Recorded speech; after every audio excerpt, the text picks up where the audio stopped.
ഇനി നമുക്ക് ഇമ്പോർട്ടന്റ് ആയിട്ടുള്ള ഒരു സെക്ഷനാണ് സെക്ഷൻ 32 ഡൈ ഇൻ ഡിക്ലറേഷൻ. അപ്പൊ അത് പറയുന്നതിന് മുമ്പ് ഞാൻ ഒരു കാര്യം പറയാം. നമ്മുടെ എവിഡൻസ് ആക്ടിൽ സെക്ഷൻ 60 നമ്മളടുത്ത് പറയുന്നത് എവിഡൻസ് മസ്റ്റ് ബി ഡയറക്റ്റ് എന്നാണ് പറയുന്നത്. അങ്ങനെയാണെങ്കിൽ നമുക്ക് എവിഡൻസിനെ ഡയറക്റ്റ് എവിഡൻസിനെയും എവിഡൻസ് എന്നും ഹിയർസേ എവിഡൻസ് എന്നും തിരിക്കാം. സിമ്പിൾ ആയിട്ട് ഞാൻ അതിലേക്ക് വരാം. എവിഡൻസ് മസ്റ്റ് ബി ഡയറക്റ്റ് എന്നാണ് സെക്ഷൻ 60 പറയുന്നത്. അപ്പൊ ഞാൻ നേരത്തെ നിങ്ങളടുത്ത് ഒരു എക്സാമ്പിൾ പറഞ്ഞു. ഞാൻ ഒരാളെ അടിച്ചു എന്നുള്ള ഒരു എക്സാമ്പിൾ പറഞ്ഞു.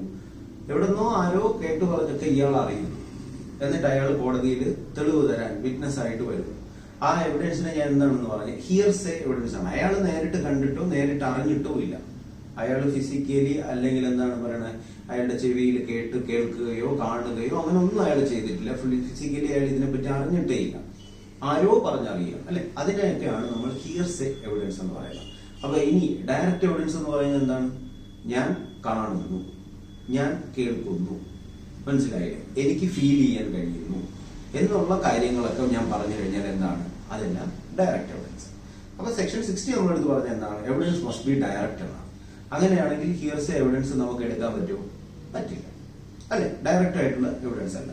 എന്നാലും നമ്മൾ ഈ പറയുന്ന എവിഡൻസ് മസ്റ്റ് ബി ഡയറക്റ്റ് എന്ന് പറയുന്നതിന് നമ്മളൊരു എക്സെപ്ഷൻസ് പറയാൻ പോവാണ്. ചില സാഹചര്യങ്ങളിൽ നമ്മൾ എന്തല്ല ഡയറക്റ്റ് അല്ലാത്ത എവിഡൻസിനെ സ്വീകരിക്കും. അത് ഏതൊക്കെ സാഹചര്യങ്ങളാണെന്ന് മാത്രം ഞങ്ങൾക്ക് പറയാം. അതിൽ ഒന്നാമത്തെ കണ്ടീഷൻ റസ് ജസ്റ്റേറ്റ് എന്ന് പറയുന്ന സെക്ഷൻ 6 ആണ്. അത് നിങ്ങൾക്ക് അതിന് വലുതായിട്ട് ഡീൽ ചെയ്യില്ല, അല്ലെങ്കിൽ അതിനകത്ത് വലുതായിട്ട് വരില്ല, അതുകൊണ്ട് ഞാൻ അതിനെപ്പറ്റി പറയുന്നില്ല. ശരി, എന്നാലും നോക്കാം. Admission and confession under section 17-31 അതെന്താണ്? ഒരു എക്സെപ്ഷനാണ്. ഡൈ ഇൻ ഡിക്ലറേഷൻ അതാണ് നമ്മളിപ്പോ പറയാൻ പോകുന്ന സെക്ഷൻ 32, അതും ഒരു എക്സെപ്ഷനാണ്. പിന്നെ statements of expert in treaties, ഇത്രയും കണ്ടീഷൻസിൽ നമ്മൾ എന്താണ് ഡയറക്റ്റ് അല്ലാത്ത എവിഡൻസിനെ സ്വീകരിക്കും എന്നാണ് പറയുന്നത്. അപ്പൊ 4 കാര്യങ്ങളാണ് അതിനകത്ത് പറഞ്ഞിരിക്കുന്നത്. അതിലൊന്ന് ഞാൻ റസ് ജസ്റ്റേറ്റ് ഒന്ന് ചെറുതായിട്ടൊന്ന് എക്സ്പ്ലെയിൻ ചെയ്യാം. റസ് ജസ്റ്റേറ്റ് എന്ന് പറയുന്നതിന് ഒരു എക്സാമ്പിൾ ഞാൻ തരാം. ഇത് നിങ്ങൾക്ക് എത്രത്തോളം ക്വസ്റ്റ്യൻ ആയിട്ട് വരുമെന്ന് അറിയില്ല, എന്നാലും നിങ്ങൾ അറിഞ്ഞിരിക്കാൻ വേണ്ടിയിട്ട് നമ്മുടെ ഡയറക്റ്റ് അല്ലാത്ത എവിഡൻസ് എങ്ങനെയാണ് വരുന്നതെന്ന് പറയാൻ വേണ്ടിയിട്ടാണ്. അതായത് നമുക്കൊരു എക്സാമ്പിൾ എ എന്ന് പറയുന്ന ഒരാൾ ബി എ കുത്തിയ എക്സാമ്പിൾ തന്നെ എടുക്കാം. അപ്പൊ എ എന്ന് പറയുന്ന ആളാണ് ബി എ കുത്തി എന്നുള്ളതാണ് നമ്മുടെ കേസ്, അല്ലെങ്കിൽ അതാണ് കോടതിയുടെ മുമ്പിൽ ഫാക്ടിന് ഇഷ്യൂ ആയിട്ട് നിൽക്കുന്നത്. കുത്തിയോ കുത്തിയോ ഇതാണ് നമുക്കറിയേണ്ടത്. എ ആണോ കുത്തിയത് കുത്തിയോ എന്ന് നമുക്ക് അറിഞ്ഞാൽ മതി. സാധാരണ രീതിയിൽ നമ്മൾ ഇതിനകത്ത് ഈ കേസിൽ നമ്മൾ കൊടുക്കുന്ന എവിഡൻസ് ഒക്കെ എന്തുമായിട്ട് കണക്റ്റഡ് ആയിരിക്കണം? എയുമായിട്ടോ ബിയോ ആയിട്ടോ അല്ലെങ്കിൽ ഈ ഒരു ഫാക്റ്റുമായിട്ട് കണക്റ്റഡ് ആയിട്ടുള്ള എവിഡൻസ് മാത്രമേ കോടതി സ്വീകരിക്കാറുള്ളൂ. അല്ലാതെ എയും ബിയും അല്ലാതെ എയുടെ അപ്പൂപ്പനായ സിയെ പറ്റി നമ്മൾ കോടതിയിൽ വന്ന് തെളിവ് നടത്തേണ്ട കാര്യമുണ്ടോ? ഇല്ല. കാരണം നമ്മുടെ ഇഷ്യൂ എന്താണ്? എ കുത്തിയോ എന്നുള്ളതാണ്. എയുടെ അപ്പൂപ്പൻ എന്ത് ചെയ്തു എന്നുള്ളത് നമ്മുടെ വിഷയമല്ല. അപ്പൊ അങ്ങനെയുള്ള എവിഡൻസ് ഒന്നും നമ്മൾ സ്വീകരിക്കാറില്ല. അപ്പൊ അതിനൊരു എക്സാമ്പിൾ ആണ് ഈ സെക്ഷൻ 6 റസ് ജസ്റ്റേറ്റ് വരാൻ പോകുന്നത്. അപ്പൊ എയും ബിയും തമ്മിലുള്ള ഇഷ്യൂവിന്റെ അടുത്ത് ഞാൻ ഒരു തെളിവ് കൊണ്ടുവരാണ്. ആ തെളിവ് ഇതാണെന്ന് വിചാരിച്ചു. ഒരു 6-7 മാസങ്ങൾക്ക് മുമ്പ് എ ബിയെ കുത്തിയ 6-7 മാസങ്ങൾക്ക് മുമ്പ് അങ്ങ് ദൂരെ തമിഴ്നാട്ടിൽ ഒരു കടയിൽ നിന്ന് കൊണ്ടുവരുന്ന ഒരു ബില്ലുമായിട്ട് ഞാൻ വരികയാണ്. ഓക്കെ, തമിഴ്നാട്ടിലെ കടയിൽ നിന്ന് കൊണ്ടുവരുന്ന ഒരു ബില്ലാണ്. ഇവിടെ നമ്മൾ ഇഷ്യൂ എന്താണ്? എ ബിയെ കുത്തിയെന്നുള്ളതല്ലേ. 6 മാസം മുമ്പ് തമിഴ്നാട്ടിലെ കടയിലുള്ള ബില്ലിന്റെ കാര്യം ഇവിടെ ഉണ്ടോ? ഇവിടെ നമ്മളെ വിഷയമാണോ കോടതിയുടെ? അല്ല. പക്ഷേ ആ ബില്ലിലുള്ള ഒരു ഫാക്ട് അതിതാണ്. എ എന്ന് പറയുന്ന ആളുടെ പേരിലുള്ള ഒരു ബില്ലാണ്, മേടിച്ചിരിക്കുന്ന കത്തിയുടെ ബില്ലാണ്. കണ്ടോ? അപ്പം ഒരു ഫാക്റ്റും ആയിട്ട് ഇൻഡയറക്ട്ലി കണക്റ്റഡ് ആയിട്ടുള്ള ഒരു മറ്റൊരു ഫാക്റ്റാണ് തമിഴ്നാട്ടിലെ ആ ഒരു ബില്ല്. ആ ബില്ല് പ്രൂവ് ചെയ്ത് കഴിഞ്ഞാൽ ഇപ്പോൾ നമ്മുടെ മുമ്പിൽ ഇരിക്കുന്ന ഫാക്ടിംഗ് ഇഷ്യൂ എന്താണ്? എ ബിയെ കുത്തിയോ എന്നുള്ള ആ ഒരു സത്യം എനിക്ക് ചിലപ്പോൾ പ്രൂവ് ചെയ്യാൻ കഴിയും എന്നുള്ള എവിഡൻസിനെ നമ്മൾ എന്ത് ചെയ്യും? സ്വീകരിക്കും. ഇത് ഡയറക്റ്റ് എവിഡൻസ് അല്ല. കണ്ടോ? കറങ്ങി വരുന്ന ഒരു എവിഡൻസ് ആണ്. അപ്പൊ അങ്ങനത്തെ രീതിയിൽ വരുന്നതിനെയാണ് നമ്മൾ റസ് ജസ്റ്റേറ്റ്. ഇതല്ല ഇതിന്റെ എക്സാക്ട് മീനിങ്, പക്ഷെ നിങ്ങൾക്ക് മനസ്സിലാവാൻ വേണ്ടി ഞാനൊന്ന് സിമ്പിൾ ആയിട്ട് പറഞ്ഞതാണ്. ഈ ഒരു കൺസെപ്റ്റ് നിങ്ങൾ ഓർത്ത് വയ്ക്കുക. ഇവിടെ നമ്മുടെ ഫാക്ടിംഗ് ഇഷ്യൂവിൽ നിൽക്കുന്ന സംഭവത്തിൽ നിന്ന് ഒരുപാട് ദൂരെയുള്ള മറ്റൊരു കാര്യമാണ്, പക്ഷെ സംവെയർ അതർ കണക്റ്റഡ് ആണ്. ആ സാധനം പ്രൂവ് ചെയ്താൽ ഇവിടുത്തെ പ്രശ്നം സോൾവ് ചെയ്യാനോ പ്രൂവ് ചെയ്യാനോ നമുക്ക് പറ്റും. അങ്ങനെയുള്ള എവിഡൻസിനെയാണ് നമ്മൾ റസ് ജസ്റ്റേറ്റ് എന്ന് പറയുന്നത്. അത് ഡയറക്റ്റ് എവിഡൻസ് അല്ല, ബട്ട് സ്വീകരിക്കും. അപ്പൊ സെക്ഷൻ 60 ഒരു എക്സെപ്ഷൻ തന്നെയാണ് എന്ത്? ഈ പറയുന്ന റസ് ജസ്റ്റേറ്റ്. ഓക്കെ ആണല്ലോ? ശരി. ഇനി നമ്മൾ നേരത്തെ പറഞ്ഞ അഡ്മിഷനും കൺഫെഷനും എന്നൊക്കെ പറയുന്നത് കോടതിയിൽ ഡയറക്ട്ലി ഒരാൾ വന്ന് പറയുന്നതാണോ? അല്ലല്ലേ. അഡ്മിഷൻ ഇപ്പൊ എന്ത് ചെയ്യാണ്? പറയുന്നതാവാം, അല്ലാത്ത കാര്യങ്ങളാണ് ഞാൻ പറയുന്നത്. ഫോർ എക്സാമ്പിൾ, വീണ്ടും BA കുത്തിയ എക്സാമ്പിൾ. ഈ BA കുത്തിയതിനു ശേഷം എ പോയി വേറെ എയുടെ ഒരു സുഹൃത്തിന്റെ അടുത്ത് പറഞ്ഞു, ഫ്രണ്ടിന്റെ അടുത്ത് പറഞ്ഞു, ഞാനാണ് BA കുത്തിയത്, കണ്ടോ? അപ്പൊ ബിക്ക് നമുക്ക് എന്ത് ചെയ്യാൻ പറ്റും? ഇവിടെ വന്ന് നമുക്ക് അത് പറയാൻ പറ്റും. ശരിക്കും അത് എന്തല്ല, നമുക്ക് ഡയറക്ട്ലി എന്താണ്, ബി കണ്ടിട്ടില്ല, ബി അറിഞ്ഞിട്ടില്ല. ഞാൻ നേരത്തെ പറഞ്ഞു ഒരു ഹിയർസേ മോഡിലേക്ക് വരികയാണ്, പക്ഷെ തന്നെയാണ് പറഞ്ഞത്, കണ്ടോ? അപ്പൊ അതിന് നമ്മൾ എക്സ്ട്രാ ജുഡീഷ്യൽ കൺഫെഷൻ എന്നൊക്കെ നമുക്ക് പറയാം. അപ്പൊ അങ്ങനെയുള്ള അഡ്മിഷൻസ് അല്ലെങ്കിൽ അങ്ങനെയുള്ള കൺഫെഷൻസ് എല്ലാം ഇൻഡയറക്ട്ലി വരുന്നതിന് നമ്മൾ എന്ത് ചെയ്യുകയാണ്? സെക്ഷൻ 60 നമ്മൾ ഒരു എക്സെപ്ഷൻ കൊടുത്ത് സ്വീകരിക്കുകയാണ്. ഇനി അടുത്ത എക്സെപ്ഷൻ നോക്കാം. അടുത്ത എക്സെപ്ഷൻ ആണ് എന്താണ്? Dye in declaration under section 32 നോക്കാം. എന്ന് പറയുന്ന ആള് മരിക്കുന്നതിന് തൊട്ട് മുമ്പ് പറയുന്ന കാര്യങ്ങളെയാണ് ബേസിക്കലി നമ്മളുടെ ഒരു മീനിങ് വെച്ച് തന്നെ നമുക്ക് മനസ്സിലാക്കാൻ ഡൈ ഇൻ ഡിക്ലറേഷനായിട്ട് നമ്മൾ കൂട്ടാൻ പോകും. പക്ഷേ ഇത് പറഞ്ഞിട്ട് അയാൾ മരിച്ചല്ലേ? എന്ന് പറയുന്ന ആൾ ഇത് ഡൈ ഇൻ ഡിക്ലറേഷൻ അല്ലെങ്കിൽ ഈ പറയുന്ന സ്റ്റേറ്റ്മെന്റ്സ് ഒക്കെ പറഞ്ഞിട്ട് അയാൾ മരിച്ചു. അപ്പൊ ഇനിയിപ്പോ കോടതിയിൽ ഇതിപ്പോ ആരും ഒന്ന് പറയും, മരിച്ച ആളൊന്ന് പറയുമ്പോഴാണ് അതിന്റെ ഡയറക്റ്റ് എവിഡൻസ് എന്ന് പറയുന്നത്. പക്ഷെ അതൊരിക്കലും പറ്റില്ല, ഇമ്പോസിബിൾ ആണ്, അയാൾ മരിച്ചു. അപ്പൊ ഇനിയിപ്പോ ആർക്കേ പറയാൻ പറ്റുള്ളൂ? ഇയാൾ മരിക്കുന്നതിന് മുമ്പ് ആരാണോ അവിടെ നിന്ന് അയാളുടെ അടുത്ത് നിന്ന് കേട്ടത് അയാൾക്ക് മാത്രമല്ലേ കോടതിയിൽ ഒന്ന് പറയാൻ പറ്റുള്ളൂ. ഇപ്പൊ ഇതിനെ ഡയറക്റ്റ് എവിഡൻസ് ഒന്നും നമുക്ക് പറയാൻ പറ്റില്ല. ബട്ട് സ്റ്റിൽ ഈ പറയുന്ന ഡൈ ഇൻ ഡിക്ലറേഷൻ ആണെങ്കിൽ നമ്മൾ എന്ത് ചെയ്യുന്നു? ഈവൻ ദോ ഡയറക്റ്റ് അല്ലെങ്കിലും നമ്മൾ സ്വീകരിക്കുന്നു. അപ്പൊ ഇതും സെക്ഷൻ 60 ഒരു എക്സെപ്ഷൻ ആണ്. അതുകൊണ്ടാണ് സെക്ഷൻ 32 വളരെയധികം ഇമ്പോർട്ടന്റ് ആയിട്ട് വരുന്നത്. ഇനി നമുക്ക് 32 ഡൈ ഇൻ ഡിക്ലറേഷൻ എന്താണെന്ന് നോക്കാം.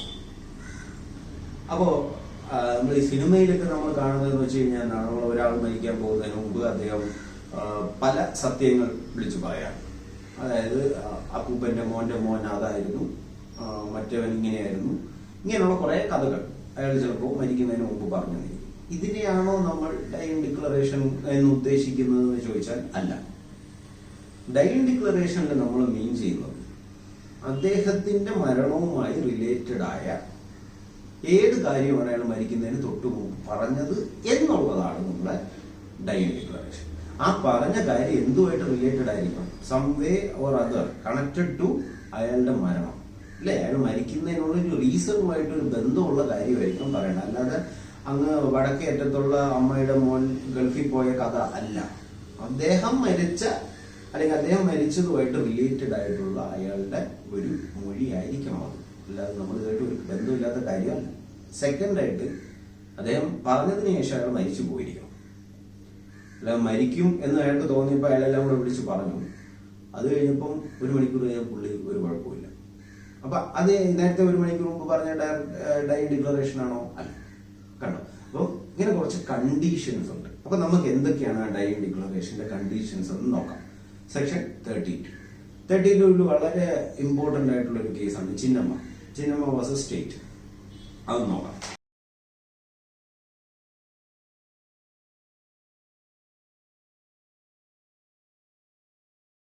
State of Kerala. ഈ ഒരു കേസ് പണ്ടത്തെ ഒരു കേസാണ്. പക്ഷെ ഇതിനകത്ത് കോർട്ട് കുറച്ച് കാര്യങ്ങൾ പറയുകയാണ്. അതായത് എപ്പോഴും നമുക്ക് പല ആക്ടുകളിലും പല സെക്ഷൻസിലും 27 പറഞ്ഞതുപോലെ എല്ലാ സെക്ഷൻസും എപ്പോഴും റിഫൈൻ ആവുന്നത് കോടതിയിൽ ആ സെക്ഷൻ റിലേറ്റഡ് കേസ് വരുമ്പോൾ കോടതി ആ സെക്ഷൻ എങ്ങനെ നമ്മൾ ഇന്റർപ്രറ്റ് ചെയ്യണം, നമ്മൾ എങ്ങനെ മനസ്സിലാക്കണം, എങ്ങനെ അതിനെ പ്രൊജക്ട് ചെയ്യണമെന്ന് കോടതി പല കേസുകളിലായിട്ട് പറയും. അപ്പോഴാണ് നമ്മൾ ഈ സെക്ഷൻ ഡിഫൈൻ ആയി വരുന്നത്. അങ്ങനെ ഈ സെക്ഷൻ 32 പറ്റി കോടതി പറഞ്ഞ ചില കാര്യങ്ങൾ പറയുമ്പോൾ നിങ്ങൾക്ക് ഡൈ ഇൻ ഡിക്ലറേഷന്റെ ഇമ്പോർട്ടൻസ് മനസ്സിലാവും. അപ്പോൾ അതിനകത്ത് ഒരു പോയിന്റ് നമ്മൾ ശ്രദ്ധിക്കണം. ഇപ്പോൾ രാത്രി സംഭവിച്ച ഒരു കാര്യം BA കുത്തിയ സംഭവം തന്നെയാണ്. അപ്പൊ B മരിക്കുന്നതിന് മുമ്പ് പറയാൻ പോവാണ് കേട്ടോ. അപ്പൊ BA കുത്തി, B മരിക്കുന്നതിന് തൊട്ട് മുമ്പ് Bയുടെ അളിയൻ C ഓടിച്ചെന്നു Cയുടെ അടുത്ത് പറയാൻ പോവാണ്, എന്നെ കുത്തിയത് A ആണ്. ഇങ്ങനെ ഒരു സംഭവം പറഞ്ഞാൽ ശരിയാണ്. എന്നിട്ട് B മരിക്കുന്നു, ഡൈ ഇൻ ഡിക്ലറേഷൻ ആണ്, വാലിഡ് ആണ്. പക്ഷേ വാലിഡ് ആണെന്ന് പറഞ്ഞാൽ അത് നേരെ ഇനി എടുത്തുകൊണ്ട് വന്ന് നമ്മൾ അതിനെ അപ്ലൈ ചെയ്യില്ല. അവിടെ നമ്മളൊരു ഡൗട്ട് ഞാൻ ചോദിക്കുകയാണ്, എങ്ങനെയായിരിക്കും BA കണ്ടത് ഈ രാത്രി? അതൊരു ഇമ്പോർട്ടന്റ് കാര്യമല്ലേ? എയുടെ മുഖം കാണാൻ പറ്റിയിട്ടുണ്ടോ എന്നും കൂടെ നമ്മൾ ചിന്തിക്കണം. അല്ലാതെ അത് പറഞ്ഞു എന്ന് പറഞ്ഞ അതിന്റെ മീനിങ് അത് 100% ആപ്ലിക്കബിൾ എന്നല്ല. ആ സമയത്ത് എയുടെ മുഖം കാണാൻ പറ്റുന്ന ലൈറ്റ് ഉണ്ടായിരുന്ന സിറ്റുവേഷൻ ആണ് ബി പറഞ്ഞത് കറക്റ്റ് ആണ് എന്നുണ്ടെങ്കിൽ നമ്മൾ അതിനെ അക്സെപ്റ്റ് ചെയ്യും. ഇപ്പൊ ഡൈൻ ഡിക്ലറേഷൻ ഇങ്ങനെ കുറെ കണ്ടീഷൻസ് പറയാൻ പോവാം. അപ്പൊ ഇത്തരത്തിലുള്ള ഈ ഒരു ലൈറ്റിൽ നിന്ന് നമ്മൾ മനസ്സിലാക്കേണ്ടത് ഡൈൻ ഡിക്ലറേഷൻ പറഞ്ഞിരിക്കുന്ന സർക്കംസ്റ്റാൻസസ് അത് വളരെ ഇമ്പോർട്ടന്റ് ആണ്. എവിടെ വെച്ച് എപ്പോ എങ്ങനെ ഉണ്ടായിരുന്ന സിറ്റുവേഷനിൽ പറയുന്നു. ഓക്കെ, അതാണ് നമ്മൾ ഒരു പോയിന്റ് ആയിട്ട് നിങ്ങൾ ശ്രദ്ധിക്കേണ്ടത്. എങ്ങനെ പറയുന്നു എന്നുള്ളത് റിലവന്റ് ആയിട്ടുള്ള കാര്യമാണ്. അതെ, ഇനി നമ്മൾ രണ്ടാമത് പറയാൻ പോകണം. വീണ്ടും ഒരാൾ പെട്ടെന്ന് ഒരു ആക്സിഡന്റ് ഉണ്ടായി. അൺഫോർച്ചുനേറ്റ്ലി അയാൾക്ക് ഒരു ആക്സിഡന്റ് ഉണ്ടായി. അയാൾ പെട്ടെന്ന് തെറിച്ചു പോയി തറയിൽ വീഴുക. അപ്പൊ അവിടെ ഓടിക്കൂടി ഒരാളോട് അയാൾ പറയാണ് ഈ ആക്സിഡന്റ് എങ്ങനെ ഉണ്ടായെന്ന് പറയുകയാണ്. അപ്പോൾ അയാൾ പറയുന്ന കാര്യം നമ്മൾ പലപ്പോഴും നമുക്ക് അപകടങ്ങൾ സംഭവിക്കുമ്പോൾ നമുക്ക് പെട്ടെന്ന് നമ്മുടെ ഒരു കൺട്രോൾ നഷ്ടപ്പെടും. നമ്മൾ പിച്ചും പേയും ഒക്കെ പറയുന്ന സിറ്റുവേഷൻസ് ഒക്കെ പലപ്പോഴും ഉണ്ടാവാറ്. അപ്പൊ ആ ഒരു മെന്റൽ സ്റ്റേറ്റിൽ അയാൾ പറയണം എന്നെ പിന്നെ ഒരു വലിയ പ്ലെയിൻ വന്ന് ഇടിച്ചു.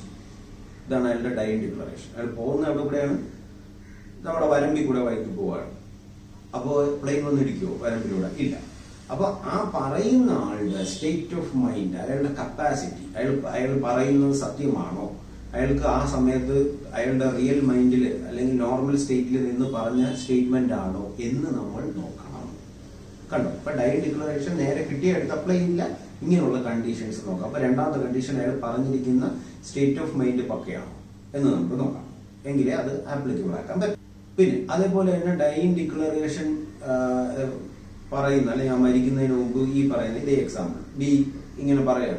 അപ്പോൾ നമ്മൾ ബി ആക്സിഡന്റ് വന്ന് തറയിൽ വീഴുന്നു. ഉടനെ തന്നെ നമ്മൾ ഒരാൾ ഓടി വന്ന് എടുക്കുമ്പോൾ ബി പറയണ എന്നെ ഇടിച്ചിട്ടത് ഇന്ന ആളാണ്, പ്ലെയിൻ വിട് സി എന്ന് പറഞ്ഞ ആളാണെന്ന് പറഞ്ഞാൽ വിചാരിച്ചു, അല്ലെങ്കിൽ ഡി എന്ന് പറഞ്ഞ ആളാണെന്ന് പറയും. അത് കഴിഞ്ഞ് ഇയാളെ ആശുപത്രിയിൽ കൊണ്ടുപോയിക്കൊണ്ടിരിക്കുമ്പോൾ അയാൾ പറയാണ് എന്നെ ഇടിച്ചിട്ട് ഡി അല്ല, എന്നെ ഇടിച്ചിട്ട് ജി ആണ്. ഓ ശരി. അത് കഴിഞ്ഞ് കുറച്ചുകൂടെ അങ്ങോട്ട് പോവാണ്, ഏകദേശം ഹോസ്പിറ്റലിൽ എത്തി. അപ്പൊ പറയാണ് എന്നെ ഇടിച്ചത് ഡിയും ജിയും ഒന്നും അല്ല, എന്നെ ഇടിച്ചത് ഇസഡാണ് അല്ലെങ്കിൽ ഡബ്ല്യു ആണ്. ഇങ്ങനെ പറഞ്ഞുകൊണ്ടിരിക്കുന്ന ഒരു ഡൈൻ ഡിക്ലറേഷൻ വാലിഡ് ആണോ? അല്ല. അപ്പോൾ ഏതൊക്കെ ടൈമിൽ അയാൾക്ക് ഓപ്പർച്യൂണിറ്റി ഉണ്ടായിരുന്നോ അപ്പോഴെല്ലാം അയാൾ അത് പറയുക, അല്ലെങ്കിൽ പറയുന്നതെല്ലാം ഒന്ന് തന്നെയാവുക, അല്ലെ? അതിന് എല്ലാത്തിനും സിമിലർ ആയിട്ടുള്ള ആൻസർ തന്നെ ആയിരിക്കും, അല്ലെങ്കിൽ സിമിലർ ആയിട്ടുള്ള ആളെ പറ്റിയോ അല്ലെങ്കിൽ ആ ഒരു കാര്യം തന്നെ ആയിരിക്കും അയാൾ പറയേണ്ടത്. ഓരോ പ്രാവശ്യം മാറ്റി മാറ്റി പറഞ്ഞു കഴിഞ്ഞാൽ ആ ഡൈൻ ഡിക്ലറേഷൻ എന്തല്ല, വാലിഡ് അല്ല. പിന്നെ അടുത്ത ഒരു കാര്യം ശ്രദ്ധിക്കേണ്ട ഡൈൻ ഡിക്ലറേഷൻ, ഇനി നിങ്ങൾ ശ്രദ്ധിക്കുക, ഡൈൻ ഡിക്ലറേഷന്റെ മറ്റൊരു കണ്ടീഷനാണ്. അതായത് ഇതേപോലെ വീണ്ടും ബി എ ഇടിച്ചിടുന്നു. അപ്പൊ നമ്മൾ ഓടി വരുന്നു, ബി എ എടുക്കുന്നു, ബിക്ക് ചായ മേടിച്ചു കൊടുത്തു, വെള്ളം മേടിച്ചു കൊടുത്തു, സുഖമാണോ എന്നൊക്കെ ചോദിച്ചു.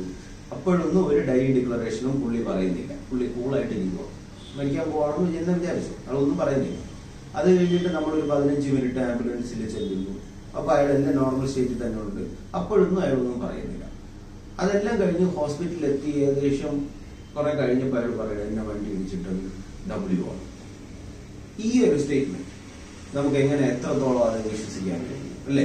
ഇപ്പൊ ഡൈൻ ഡിക്ലറേഷൻ എന്ന് പറയുന്നത് എപ്പോഴും അയാളുടെ ഒരു ഏർലിയസ്റ്റ് ഓപ്പർച്യൂണിറ്റി, അല്ലെ? പെട്ടെന്ന് അയാൾ ആ ഒരു സിറ്റുവേഷനിൽ മരിക്കുമെന്ന് തോന്നുന്ന ആ ഭയത്തിൽ അപ്പൊ പറയുന്ന കാര്യമായിരിക്കണം.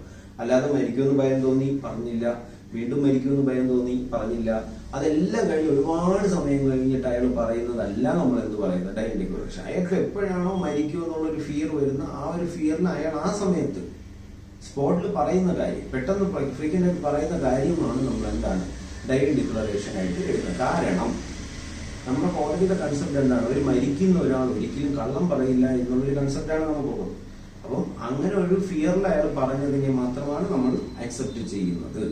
അതേപോലെ തന്നെ ഈ പറയുന്ന ഡൈൻ ഡിക്ലറേഷൻ അദ്ദേഹത്തിന്റെ വേണ്ടപ്പെട്ട ആൾക്കാരോ മറ്റാൾക്കാരോ ഫോഴ്സ് ചെയ്തോ അങ്ങനെ എന്തെങ്കിലും ആണ് പറയിപ്പിച്ചെങ്കിൽ നമുക്ക് ഡൈൻ ഡിക്ലറേഷൻ ആയിട്ട് എടുക്കാൻ പറ്റുമോ? എടുക്കാൻ പറ്റും. അപ്പൊ ഇങ്ങനെയുള്ള കുറച്ച് കണ്ടീഷൻസ്. അപ്പൊ ഇതൊക്കെ ഈ Chinnamma versus state of Kerala ഒരു ഇമ്പോർട്ടന്റ് കേസാണ്. ഒരുപാട് കേസസ് ഉണ്ട്. അതിനുശേഷം Laxman versus state of Maharashtra അങ്ങനെയുള്ള കേസിൽ. അപ്പൊ ഇത് എന്താണ് ഇവിടെ ഡിഫൈൻ ചെയ്ത് പോകുന്നത് എന്ന് പറഞ്ഞാൽ ഈ സിറ്റുവേഷൻസ്, ഈ സർക്കംസ്റ്റാൻസസ് എപ്പോ പറഞ്ഞു, എങ്ങനെ പറഞ്ഞു, ഏതൊരവസ്ഥയിൽ പറഞ്ഞു, അയാളുടെ സ്റ്റേറ്റ് ഓഫ് മൈൻഡ് എന്തായാലും, ഇങ്ങനെയുള്ള കുറെ കാര്യങ്ങൾ വളരെ ഇമ്പോർട്ടന്റ് ആണ്. അപ്പൊ ഇതാണ് സെക്ഷൻ 32 ഡൈൻ ഡിക്ലറേഷൻ. ഇതൊരു എക്സെപ്ഷൻ ടു സെക്ഷൻ 60 ആണ്. കാരണം 60 നമ്മളെടുത്ത് എപ്പോഴും പറയുന്നത് എന്താണ്, എവിഡൻസ് മസ്റ്റ് ബി ഡയറക്റ്റ്. പക്ഷെ ഇത് ഒരു ഡയറക്റ്റ് എവിഡൻസ് അല്ല, but still it is relevant.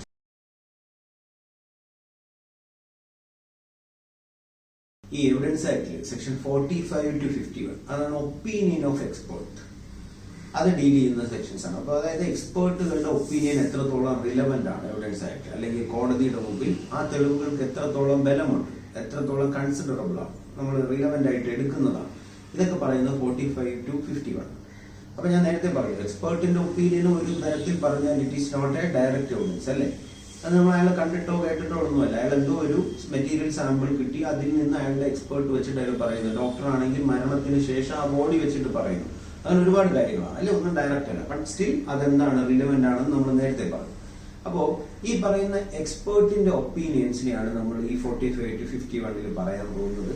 ഈ പറയുന്ന എക്സ്പേർട്ടിന്റെ ഒപ്പീനിയന് ഒരു ചെറിയൊരു കുഴപ്പമുണ്ട്. നമ്മൾ ആ എക്സ്പേർട്ട് പറയുന്ന ഒപ്പീനിയൻ, ഒരാളിപ്പോ ഒരു അക്യൂസ്ഡ് എന്ന് പറയുന്ന അയാളാണ് കുത്തിയത് എന്നൊരു എക്സ്പേർട്ട് പറയുകയാണ്. ആ പറഞ്ഞു എന്നുള്ള ഒരൊറ്റ കണ്ടീഷൻ, അതായത് ആ ഒരൊറ്റ തെളിവ് വെച്ച് മാത്രം നമ്മൾ എന്ത് ചെയ്യില്ല, ശിക്ഷിക്കില്ല. അപ്പൊ എക്സ്പേർട്ട് ഒപ്പീനിയന്റെ ഒരു പ്രത്യേകത, എപ്പോഴൊക്കെ എക്സ്പേർട്ട് ഒപ്പീനിയൻസ് കൊടുക്കുന്നു അല്ലെങ്കിൽ തെളിവുകൾ കോടതിയിൽ കൊടുക്കുന്നു, ആ തെളിവുകൾക്ക് സപ്പോർട്ടീവായിട്ട് അതിനെ നമ്മൾ കൊറോബറേറ്റ് ചെയ്യണമെന്ന് പറയും. അല്ലെങ്കിൽ സപ്പോർട്ടീവായിട്ട് എന്ത് ചെയ്യണം, നമ്മൾ മറ്റ് തെളിവുകൾ കൂടി കൊടുക്കണം. ഫോർ എക്സാമ്പിൾ ബി എ കുത്തി, വീണ്ടും എക്സാമ്പിൾ അത് തന്നെ എടുക്കുന്നു. ആ എയുടെ ഫിംഗർ പ്രിന്റ് ആ കത്തിയിലുണ്ടായിരുന്നു. അതാണ് നമ്മുടെ ഫിംഗർ പ്രിന്റ് എക്സ്പേർട്ട് അല്ലെങ്കിൽ എക്സ്പേർട്ടിന്റെ ഒപ്പീനിയൻ. ശരിയാവാം, സത്യമായിരിക്കാം, അദ്ദേഹം അത്രത്തോളം എന്താണ് അനാലിസിസ് കഴിഞ്ഞിട്ടാണ് പറയുന്നത്.